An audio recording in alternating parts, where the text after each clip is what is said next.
Office থেকে কিন্তু সবেমাত্র ফিরলো, তবুও বলছে চলো বাইরে ঘুরে আসি। আমি বারবার বললাম যে না যাবো না, তবুও কিন্তু জোর করে নিয়ে যাচ্ছে। মাঝে মধ্যেই ও এরকম করে, মুড অফ করে বসে থাকলেই কিন্তু তারপরে বলে চলো বাইরে থেকে ঘুরে আসি, কিছু একটা খেয়ে আসি, দেখবে মন ভালো হয়ে যাবে।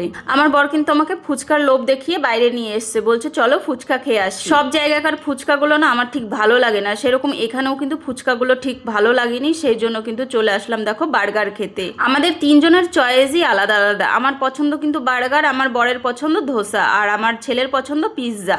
আমার ছেলে কিন্তু এসব ফাস্ট ফুড না একদমই খেতে পারে না খুব একটা, তবুও দেখো নেওয়া হলো, ও যেহেতু বলেছে পিৎজা খাবে তো সেই কারণে। আর সব থেকে ছোট সাইজে নেওয়া হয়েছে, তবুও কিন্তু খেয়ে উঠতে পারিনি এক পিসও। আর আমার বার্গার খেয়ে পেট ভরে গেছিল, যেই কারণে আমি পিৎজা একটুও খেতে পারিনি, তো প্যাক করে কিন্তু বাড়িতে নিয়ে যাওয়া হয়েছিল।